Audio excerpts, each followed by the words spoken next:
தீபாவளி ஆஃபரில் நான் அந்த அடுப்பு எடுத்திருக்கேன்.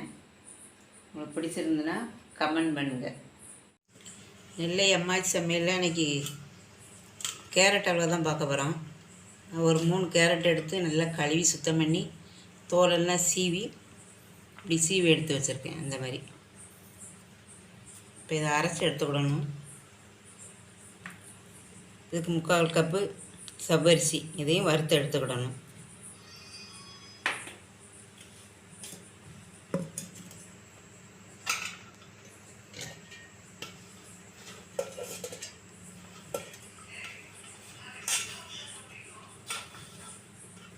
இதை நைஸாக அரைச்சி வடிகட்டி எடுத்துக்கலாம். இப்போ கேரட்டை அரைச்சி எடுத்துகிட்டு வந்தாச்சு. இப்போ வடிகட்டி வச்சு இப்படி வடிகட்டி எடுத்துக்கலாம்.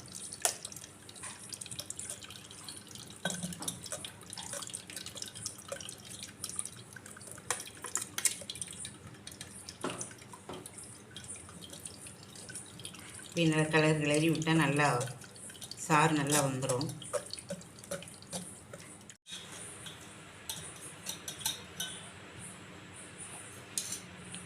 கேரட்டு வடிகட்டி எடுத்தாச்சு. ஒரு ஃபேன் காய வச்சுருக்கேன். சபரிசி வறுத்து எடுத்துக்கலாம். சபரிசி நல்லா பொரிஞ்சு வரணும். அப்படி இல்லைனாலும் ஊற வச்சு எடுத்துக்கிடலாம். ஒரு 4 மணி நேரம் ஊற வச்சு எடுத்துக்கலாம். நான் இப்போ வறுத்து எடுத்து அதுக்கப்புறம் மிக்ஸி சாரில் அரைச்சி எடுத்துக்கலாம். இது மாதிரி நல்லா பொரிஞ்சு வந்துடுது. இந்த மாதிரி பொரிஞ்சு வரணும். அப்படியே அடுப்பை ஆஃப் பண்ணிவிட்டு ஆறுனதுக்கப்புறம் அரைச்சி எடுத்துக்கலாம். சப்பரிசி நல்லா ஆறிடுது. இப்போ அது மிக்ஸி சரில் போட்டு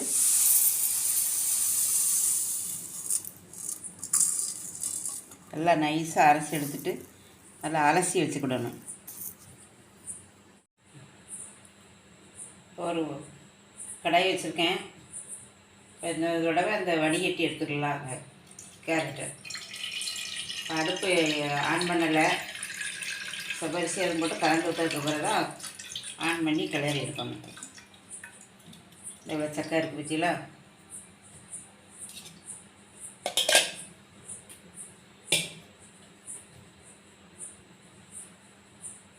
இந்த சப்பரிசியும் போட்டு நல்லா கட்டி இல்லாமல் நல்லா கிளறி எடுத்துக்கலாம்.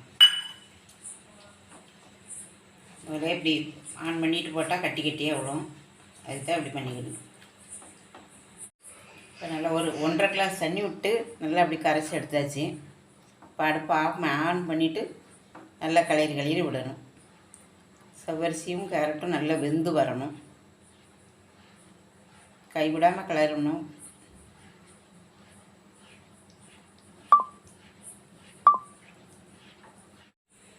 நல்லா கொஞ்சம் வெந்து வருது.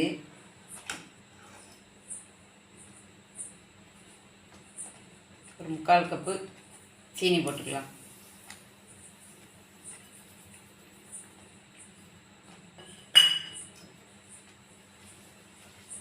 நல்லா சீனி போட்டு நல்லா கலந்து விடணும்.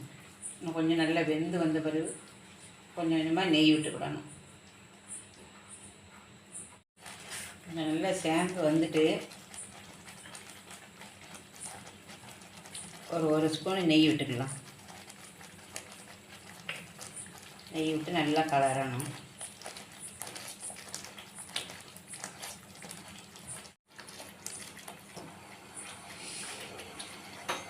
கலருக்காக கொஞ்சம் ஆரஞ்சு கலர் போட்டுக்கிடுதேன். இந்த கலர் போடாதனாலும் வேண்டானாலும் விட்டுருக்கலாம்.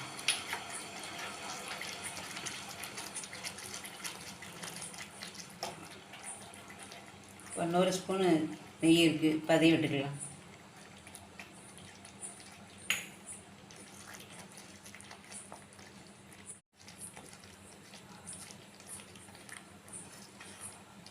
நல்லா வெந்து வந்துடுது. இப்போ அடுப்பை ஆஃப் பண்ணிடலாம்.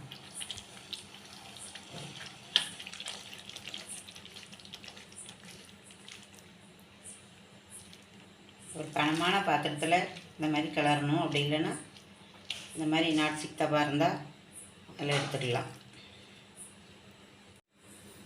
தட்டில் நெய் தடவி கொஞ்சம் பாதாம் பருப்பு பொடிசு பொடிசாக நல்லா கட் பண்ணி போட்டு வச்சுருக்கேன்.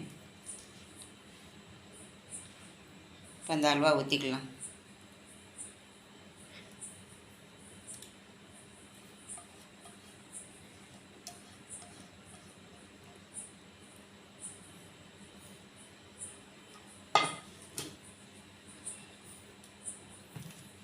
ஆறின பிறகு எந்த சைஸ்க்கு கட் பண்ணி எடுத்தோமோ அந்த சைஸ் கட் பண்ணி எடுத்துக்கலாம்.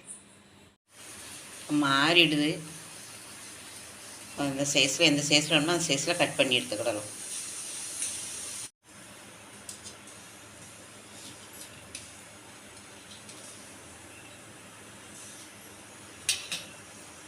நல்லா சாஃப்டாக இப்படி இருந்துருக்கு பாருங்க. கார்ன்ஃப்ளவர் மாவுலேயும் இந்த மாதிரி பண்ணலாம். கார்ன்ஃப்ளவர் மாவில் பண்ணதை விட இது சுவரிசியில் பண்ணது ரொம்ப நல்லாயிருக்கும். குழந்தைகளுக்கு எந்த கெடுதலும் கிடையாது. நீங்களும் வீட்டில் செஞ்சு பாருங்கள். இந்த வீடியோ பிடிச்சிருந்தால் லைக் பண்ணுங்கள், கமெண்ட் பண்ணுங்கள், சப்ஸ்கிரைப் பண்ணுங்கள். அடுத்த வீடியோ பார்க்கலாம். தேங்க்ஸ்.